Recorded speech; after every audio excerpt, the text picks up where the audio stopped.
of Business Development of GiG.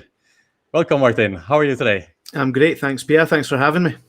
Yeah, of course, and thank you for coming on board today. The topic today is really close to my heart, actually.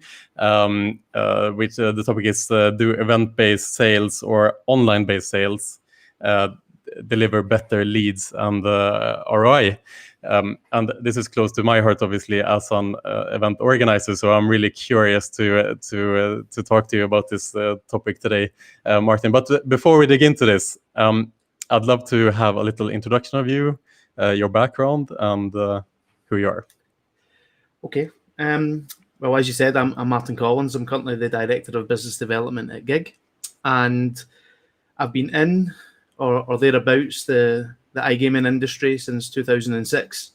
So I don't like to say this, but that's 14 years. It's a long time. So I've seen a lot of changes in the industry over the years, and I can see a lot of things happening in the industry just now, which is really interesting, including obviously how COVID has impacted the events industry and how we as a B2B provider have to react to that. I'm fairly well connected in the industry. I know a lot of people that have been in it equally, or if not longer than I have. And I'd like to say just now, a lot of the ideas that I put out there, they're not all my own. I do take other people's ideas, and I'd like to share them with the audience too. Brilliant. Thanks, Martin. So without spoiling the entire conversation with the very first question, but I would like to ask the first question with the topic of today's podcast, actually, just as it is, basically. So Martin, the question is then, do event-based sales or online-based sales deliver better leads and ROI for GiG? That's not a simple question to answer. and it's very much, for us, it's very much about approach, and it's about being agile within the scenario. So obviously COVID hit, and nobody knew exactly what sort of impact it was going to have. And for me, a lead coming to a stand at an event, a land-based event, or an online lead should be treated exactly the same way. Now, can they be approached the same way? No, but they should be treated the same way. And that's an opportunity for you to get a positive return on investment. So whether you spent a lot on a stand or whether you spent a lot on digital marketing and then sponsoring a digital event, that lead should still be looked at in the same way. Obviously, the approach has to be different, okay, because you can't necessarily meet with the individual, go to their office. They can't come to see you and see your operation. So from that perspective, it's obviously the approach is very different. Now, you're talking about return on investment. Now, ultimately, the deal value will be similar regardless of the way that the lead's been executed. And there's no question that an event-based lead costs more as a B2B organization than an online lead. So if we're talking about return on investment, then I believe that online has probably been very good for a lot of B2B organizations within the industry. However, as I say, the process has changed a hell of a lot.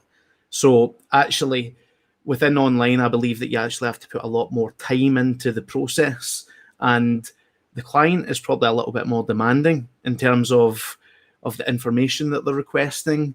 I think their process has become a hell of a lot more empirical.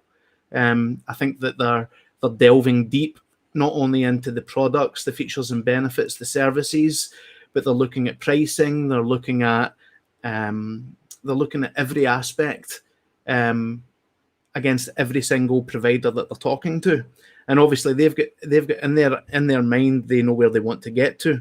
And I think that given that people are working from home, that people are available relatively quickly just by, clicking on a video link, that you spend a hell of a lot more time helping the customer understand the value that you bring. But yeah, it's about being agile for me, Pierre. And in terms of return on investment, you can't really argue that the online brings more because the deal value remains the same. It doesn't drop. Yeah. So this leads kind of into the question, the difference between kind of generating leads in person and generating leads digitally.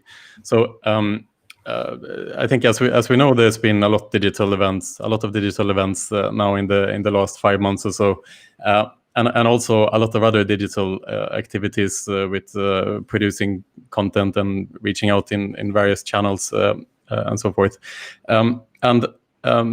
I know a lot of the in-person organizers have used this argument, nothing can replace the human interaction, nothing can replace the face-to-face interaction that you have. And that ties very much in with kind of how you do sales often, which is a very personal experience, there's a lot of trust involved, and you kind of build that personal relationship between the salesperson and who you are trying to sell to. Can you relate to that as well? And do you think that now in a digital world, let's say, that is something that is more difficult to achieve? And is it a bad thing that we can't achieve it? Is this yesterday's news? Okay, good question. I want to go back to the start of your question just to clarify something. That the majority of salespeople, not just in this industry but across the board, will tell you that the best leads that you get at a show are the ones that you've harvested before you go to the show. Okay, so it's not a case of showing up and everybody coming to speak to you because they want to speak to you. It's doing the hard work beforehand. And I don't think that the online events are any different. The flow might be a little bit different because obviously you have to go into the event, you need to see who's attending, and then maybe you follow up afterwards rather than beforehand as you would do with a land-based event. But ultimately, what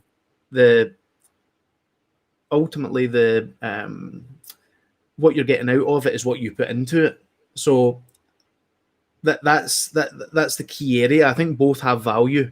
Now, in terms of what you want to achieve with that, in terms of whether in terms of the online event, whether it's becoming more pertinent, okay, whether it's becoming part of the industry as a whole. It really, I think it depends. We need to be, as I said before, we need to be agile in terms of our approach. So we all know that the situation with COVID is changing on a month-by-month basis and a country-by-country basis. So we need to be agile. If we have an opportunity to have a land-based event, I don't believe that the volume of people will be attending that maybe attended before. Okay, yeah, exactly. And that gives an opportunity to the online events, particularly the ones that focus on particular areas. Mm-hmm. Okay, so you think in terms of the online events in general, you feel that the ones that are focusing on a specific market, for example, or a specific vertical within the industry, those tend to bring more value? Yeah, the fact of the matter is that the audience at these events, they want to meet with particular people. So if you're a product vendor like us, we want to meet a specific type of individual. Like for example, at GiG, our target market are land-based casinos in regulated markets that want to go online. We want to help them digitally transform. So that's the type of individual that we want to meet at these shows, whether it be digital or whether it be land-based. So I think that given that it is digital, it means that you can have more specific topics, okay, that are more pertinent to the audience and the individuals that are participating in these. And although you might not make the claim of tens of thousands of individuals at your event, actually to the people that attend, it's actually much more valuable to them. Because they're meeting individuals that can help them achieve their goals as an organization.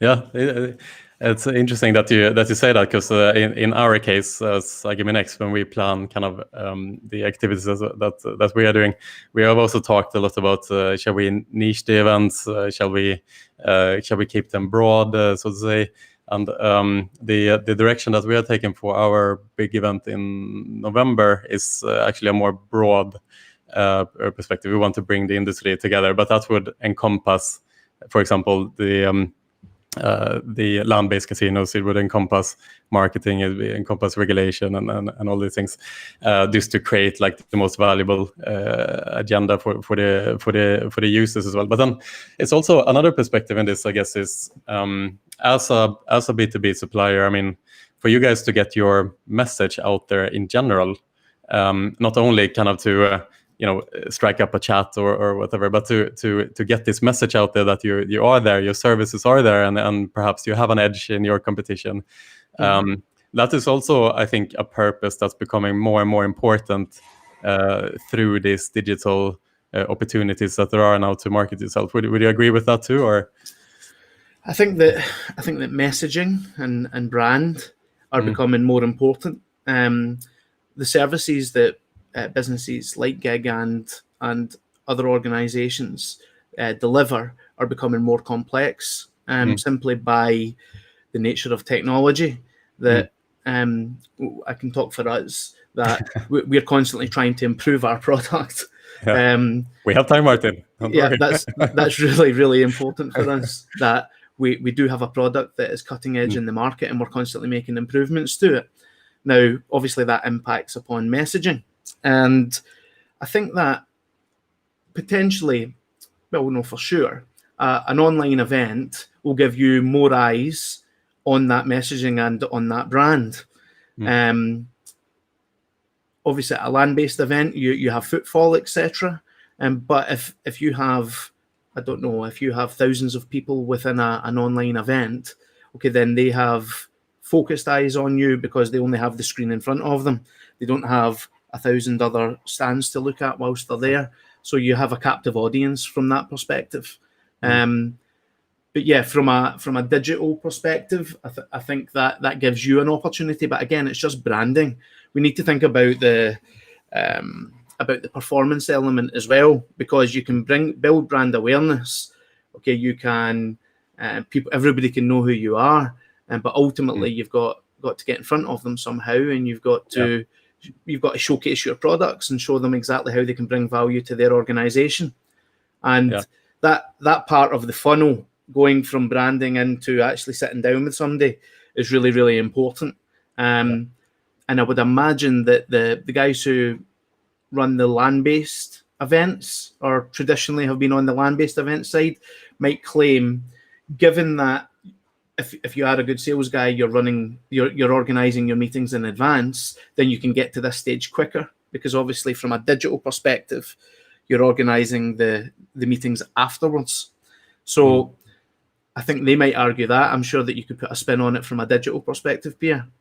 It's fair enough. I don't think there's any black and white in this discussion, really. I think in general there's pros and cons on each side. So I mean, on the digital side, it's all about the content, obviously, and the content is taken center stage, which is something that is not really.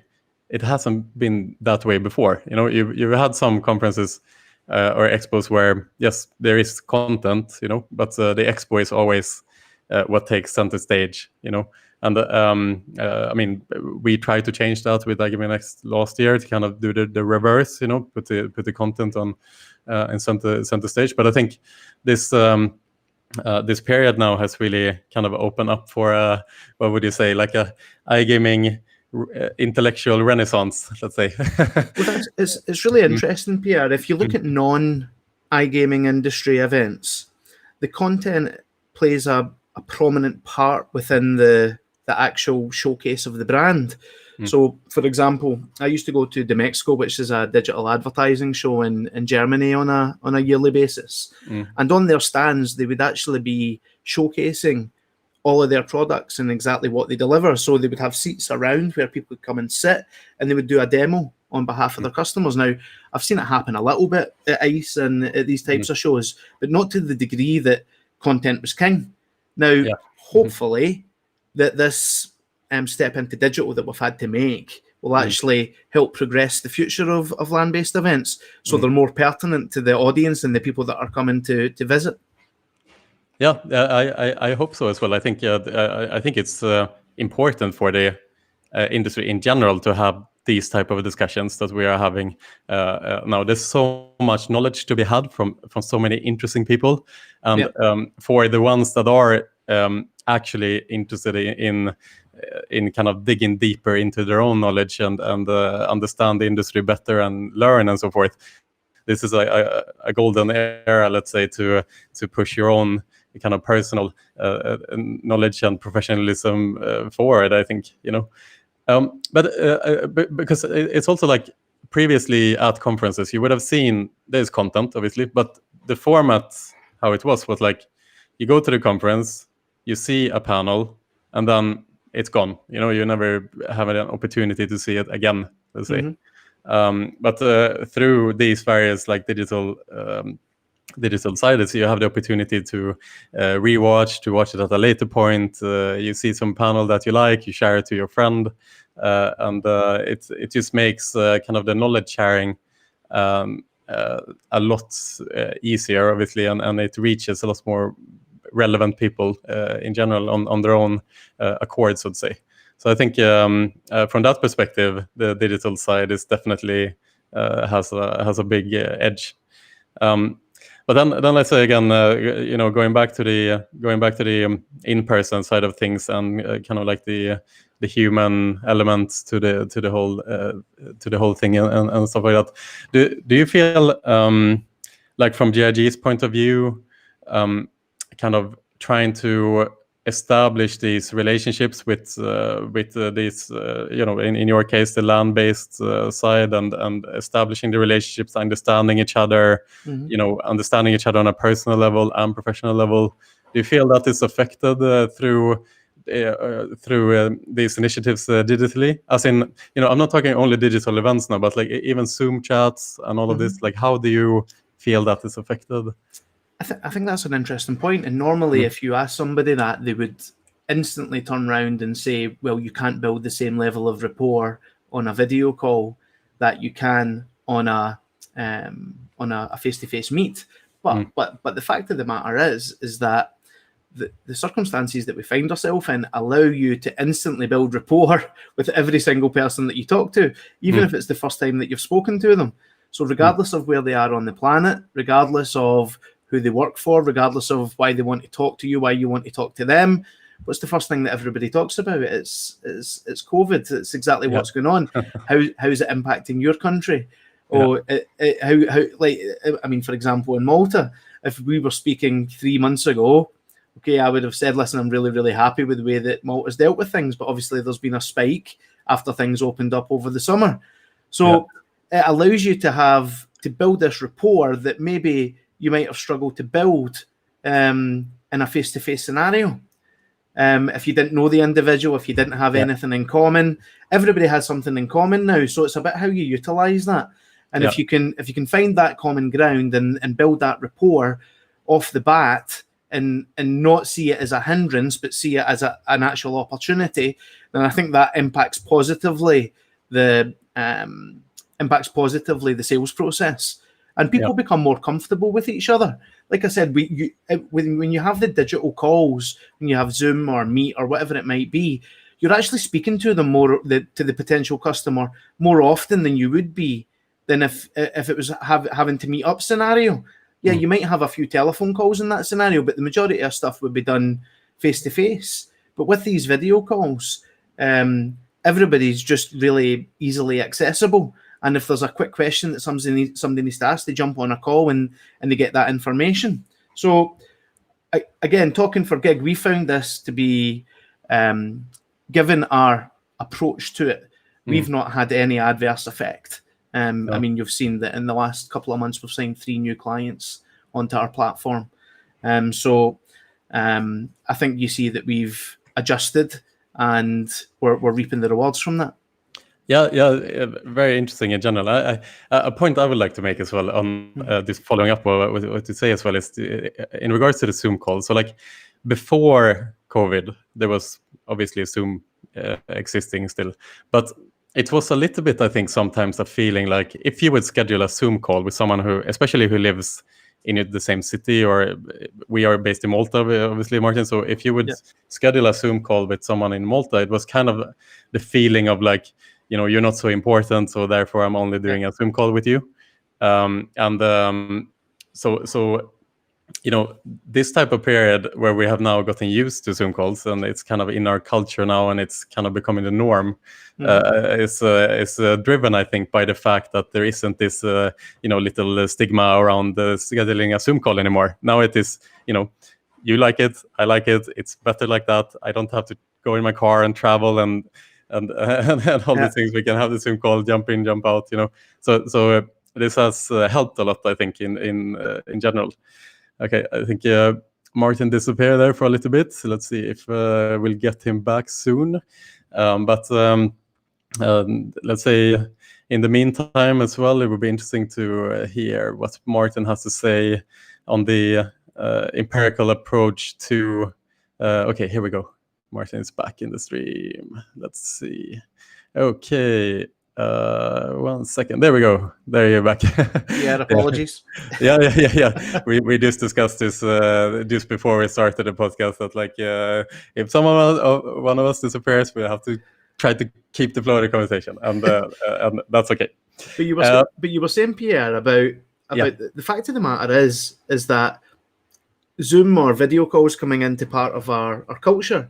The productivity across the entire industry has absolutely catapulted itself.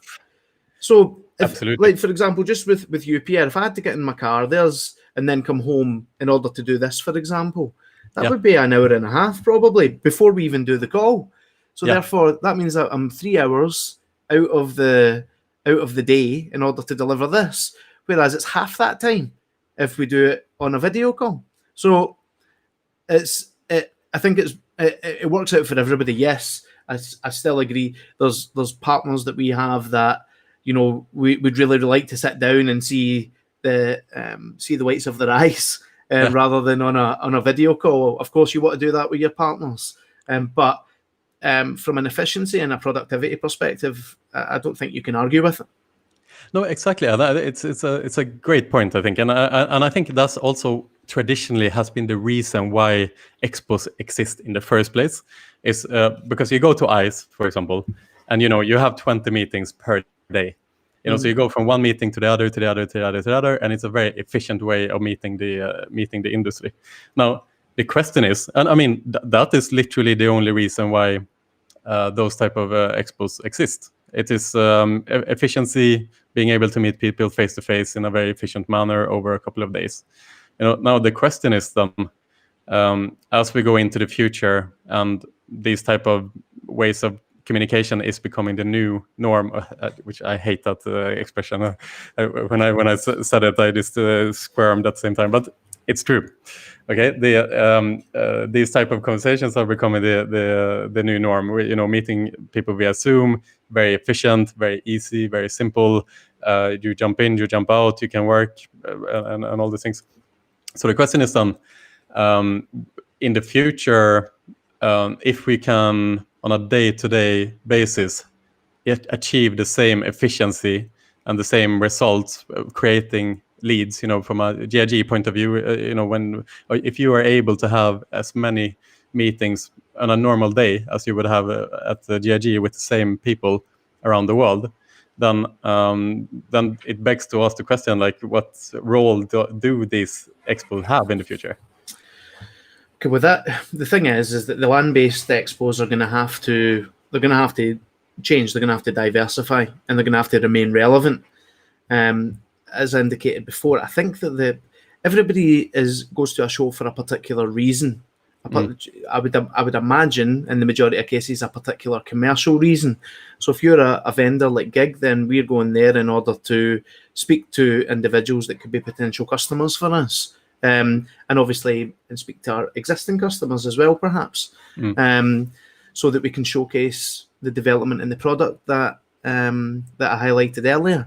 Now, the visitors who are not necessarily exhibiting, they're also going for a reason. They're going to meet particular vendors. So it's about bringing that content together and keeping it relevant. Okay, it's about I think niche is very, very important. I think that you can keep things broad, okay, and you can have niche elements within that. Okay, but I think if you have niche, then you have more satisfied customers. I think if I could go to a show and my target audience, and it was only my target audience that was there, I'd be much more satisfied than something with 100,000 people that weren't relevant. So that's important as well. And I think as well, you spoke about knowledge sharing. This industry. I said that I've been involved for quite a few years, but there's people all across the industry at different organizations, and knowledge sharing is a really important part of the success of this industry. So we need to maintain that. It's okay, like you say, jumping on a call, but when you can sit down with somebody that you've not seen in a long time and have a conversation about what they've been up to, talk about what you've been doing, and then sort of bang your heads together. It's amazing the amount of ideas that you pick up just from having these off-the-cuff conversations with people that maybe you wouldn't have in a normal scenario, because you wouldn't meet them. You don't meet them in a digital environment. Okay, you might both be in the digital environment, but you don't necessarily sit down with them and talk to them because you're trying to achieve your goals. I think that's a good point. That the digital conferences are very focused. Okay, so you know what you want to achieve, and you're going to go in and you're going to do that. Whereas, undeniably, the face-to-face shows, the land-based shows, they have a little bit more of a human touch to it. Yeah, I think, for want of a better word, it's more human. Yeah, it's true. And what would you say, Martin? Like for GiG so far, like what are the some of the successful things that you have done in the online environment? Without going maybe too much into detail, but keeping your secrets. But like, can you tell me a little bit of like some good initiatives or something that you have experienced that have been positive? It doesn't have to be only digital events specifically, but like how you have leveraged this situation. Okay, well, you know that I spoke about being niche earlier, and our sales team, for example, is very regionally focused. So you will see that many of the shows that have occurred over the last 5-6 months have been focused upon particular regions. So what we have done is we obviously have a strategy around the areas that we want to target, and our sales guys have targeted these shows in order to be able to target a particular client or two, or maybe in a particular market, which has allowed us to open up doors that maybe previously we wouldn't have been able to. And these things also allow us to showcase our expertise. I mean, we, as everybody knows, we were a multifaceted organization until recently when we sold our B2C arm to Betson. Now we're fully focused on B2B, but we still have a lot of experience in the business to deliver B2C excellence for our clients within our managed services unit. So these digital events have allowed us to showcase that. I spoke to you a few weeks back, and I mentioned to you about how I believe that the land-based events that have moved digital and are diversifying could do much better from a digital advertising perspective. And this is what our managed services team do. We take organizations that want to go online, land-based casinos who want to go online, and we help them digitally transform. Maybe we should speak to you guys as well. I was just about to say, in my head, I was thinking like maybe we can become a customer to GiG. I think we need to organize a few more events before we are at the place where we can afford we can do that. But it's something to think about, that's for sure. Yeah. But I mean, in this type of environment as well, like you said in the beginning, you said that it's in a digital environment, you take a much more empirical approach. Meaning, if I would understand it correctly, that it becomes so much more about the product rather than the relationships and the trust that you build on between a salesperson and the customer. Do you get the feeling of that too? That it's much more about the product, and in that case, do you also work a lot more to kind of produce the right material and the things to showcase the product better, or like there's still rapport for sure, and I don't think you would get in front of people if you didn't build that rapport. I think that's still important. Okay, but yes, I think that the product speaks more than maybe it did previously when you were in face-to-face scenarios. I can't talk for any processes or vendors, but I would imagine that if you were to take the sales or the representatives of the vendors' influence on the scenario, I would say that it was more influential when people were face-to-face than it is now, and now the product has taken much of that influence on the decision-making process. Now, we're fairly lucky, given our focus on our product, and we know that our product is cutting edge and delivers things on the market that maybe others don't. Like, for example, our logic product, our rules engine, that allows people to create rules around any aspect of their operation.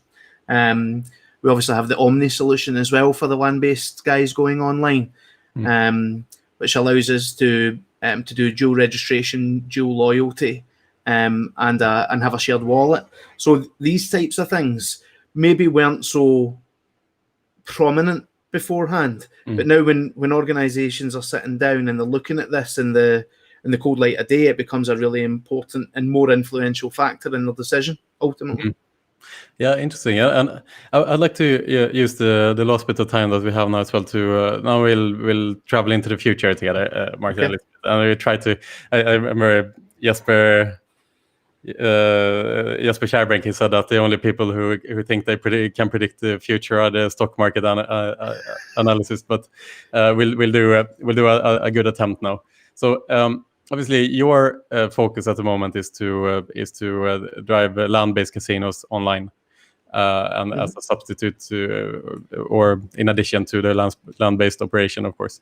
Do you think in the future that land-based casinos have played its part, or will they always exist hand in hand with online? Okay, that's a good question.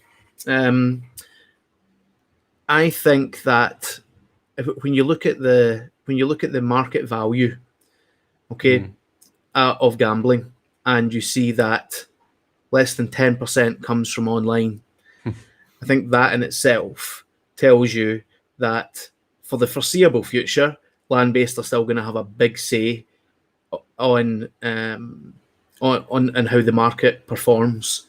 Now that 8-9%, working towards 10 is growing year on year. Okay, so online is becoming more influential and a bigger share of it, but you would be a fool to say that online is quickly going to take that over and be more prominent than the land-based side. And I mean, depending on how COVID plays out, that's going to be a big factor in it. Of course it is, because if you look at the UK now, I think I'm right in saying in Scotland they still haven't even opened the land-based casinos. In England they have, but not in Scotland. So politics is going to play a big part in this. You know, if you have a economy-led administration, or you have a health-led administration, that's going to impact the ability for the land-based guys to open up their operations again, the land-based operations. And in the meantime, the online operations can supplement the loss of revenue, particularly now because it's a new revenue stream for them. And maybe if this type of scenario happened again, they can shift the land-based customer base to online whilst the pandemic or whatever it might be is occurring. So if you put COVID to the side, I would say no, I don't think so. But COVID could easily accelerate this growth in the online sector. and that means a lot of things. It doesn't just mean a shift in revenue; it means a shift in skills. I was talking about our managed services earlier. We bring a lot of value from that perspective. So these guys that are creating online operations out of their land-based brands, they need to diversify and reskill their operation if online is going to be a big chunk of their business. And it's a culture thing as well, isn't it? Like certain cultures are more comfortable in online environments than others. Like Sweden were very early out in the online gambling market, kind of creating the culture that that's not that many people go to a physical casino in Sweden. Well, partly because there aren't that many. There's only 3 now. They closed the 4th one down, but which are state-owned, obviously. But even if they would open up more casinos in Sweden, I think the culture in this particular demographic is used to this online environment. So the question is, like, as other cultures are accelerating more and more into digital, and as the younger generations who have grown up with internet, grow up and they decide to play online gambling, that will probably more and more become the natural choice to people as well. Don't you think that it will start eating into this market share between? Well, it already is eating into the market share. Yeah. The overall market's growing, but as a percentage, online's getting bigger. But I think that land-based will always have a place. But in specific cultures, Pierre, you're right. In Sweden and countries that don't have a big land-based culture, this will never be a problem. It's similar with the retail sports betting in the UK. If you told my father's generation that the volume of shops was going to drop, they would have laughed at you. But obviously, online's eating into retail, right? But the fact of the matter is that you wouldn't go and spend a night out in a bookmaker's. You would go and spend a night out in a casino. And many of the organizations that we talk to, it's an entertainment scenario. It's not just about gambling. Gambling's part of it, but it's about entertainment. And it's really important for them to remain relevant as well. So the whole entertainment aspect and them delivering something that's relevant will maintain their share of this market, I believe. Yeah, interesting. Yeah, so you have the social gambling is obviously a huge part in this. To, like you're saying, it's connected to a night out, or it's connected to the entertainment thing, and connected to the fun.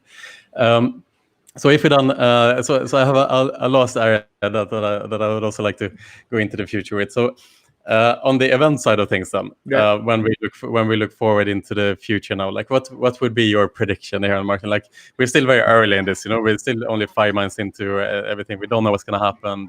Will there be a vaccine? Will it work? Will it be effective? Will this be behind us, or will COVID be something that we will have to live with, like we spoke just before the podcast about? But so with all these uncertainties in mind, do you have any predictions, kind of how the in-person events will kind of start bouncing back, let's say next year, in a good case scenario?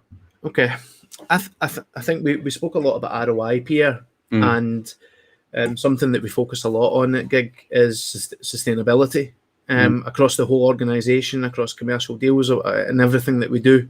And I think if and combine that with relevance, I think that what you'll find is that the land-based shows, if it's safe to do so, and I think this is really important, I think it needs to be safe for everybody that's attending, not just a portion of them. It needs to be safe for everybody, that if that's the case, then more people will be looking at the proper return on investment that they're getting from these events, and they will attend the events, if it's safe, that they're getting the best return from, so that they're getting in front of their audience, that they're given the opportunity to deliver the solid, realistic message to that audience.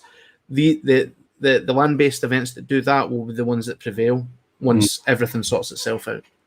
Yeah, it will be a tough market, I guess, when things open, because it's not going to be this of course you can go, guys, everyone can go.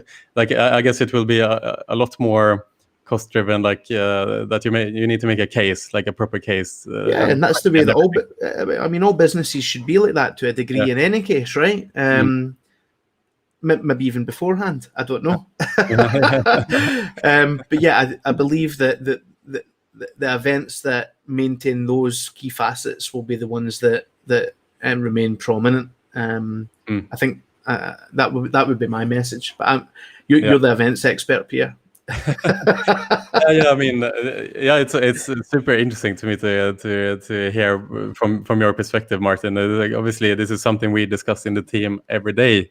The predictions of what's going to happen. So to hear it from kind of industry leader in some respect is really interesting. I mean, if you ask me, which you didn't, but I will answer anyway. It's a really tricky question in general, depending on how things turn out. But I really do think as well that we follow a lot the mantra, like how organizations, especially in our industry, we compare ourselves to others, how organizations act now during COVID, like ethically, doing what's right, will define how things will turn out after COVID. So doing the right thing now, being innovative, being out there, trying to gain market share in a really difficult environment as an event company right now. But you have to try to work forward now. Like you have to try to come up with ideas. You have to try to work, do the right thing and nurture your relationships and these type of things.